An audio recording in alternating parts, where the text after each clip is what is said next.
నేనొక ప్లాన్ చెప్తాను. హ్మ్.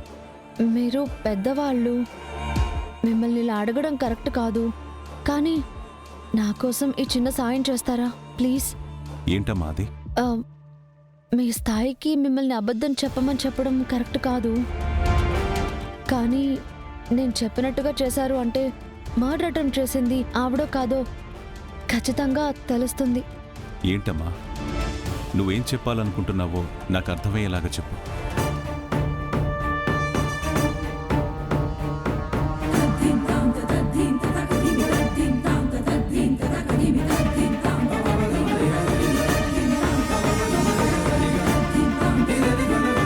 సరేనమ్మా, ధర్మం గెలవడానికి ధర్మరాజంతటి వాడే అబద్ధం చెప్పాడంట.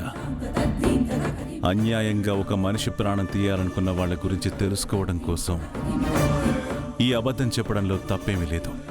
ఆ, ఇదిగోండి సార్, ఒకసారి మాట్లాడండి మీరు.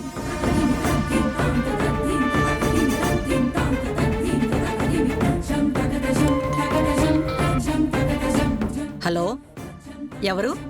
నేనెవరో మీకు తెలీదు, కానీ మీరేం చేశారో నాకు తెలుసు. ఏం తెలుసు? అదే, ఒక అబ్బాయిని రోడ్డు మీద అటకాయించి రౌడీలతో దాడి చేయించి నువ్వు కత్తితో పొడిచావు కదా.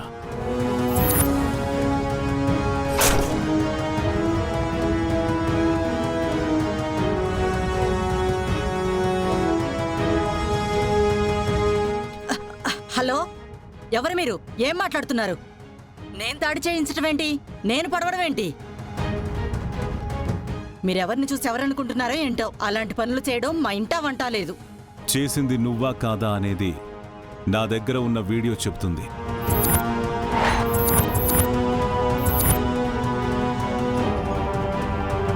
నువ్వు కత్తితో పొడవడం, ఆ రౌడీలో ఆ అబ్బాయిని కొట్టడం అంతా నేను వీడియో తీశాను. మర్యాదగా నేను చెప్పింది చెప్పినట్టుగా చేస్తే వీడియో ఇస్తాను. లేదు లేదు, నేను కాదు.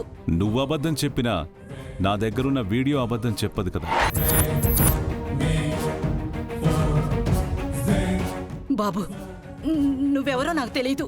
దయచేసి ఇలాంటి విషయాల్లోకి నన్ను లాగొద్దు. నన్ను వదిలిపెట్టు. ఒకసారి వచ్చి నాకు కనిపించి వీడియో తీసుకుని వెళ్ళు. లేదనుకో, ఇదే వీడియోని ఆ అబ్బాయి వాళ్ళ నాన్న దగ్గరికి తీసుకుని వెళ్ళిస్తాను. ఆ తర్వాత వాళ్ళు ఏం చేసుకుంటారో వాళ్ళిష్టం. చెప్పు, వస్తున్నావా లేదా? లేదులే బాబు, తప్పకుండా వస్తాను. ఎక్కడికి రావాలో చెప్పండి.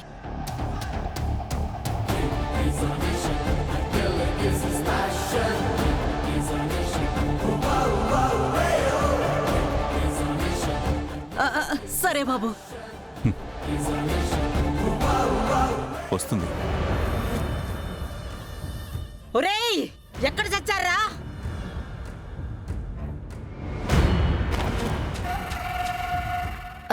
సార్, ఆవిడ నన్ను చూస్తే బాగోదు. నేను కొంచెం పక్కనుంటాను. అలాగేనమ్మా.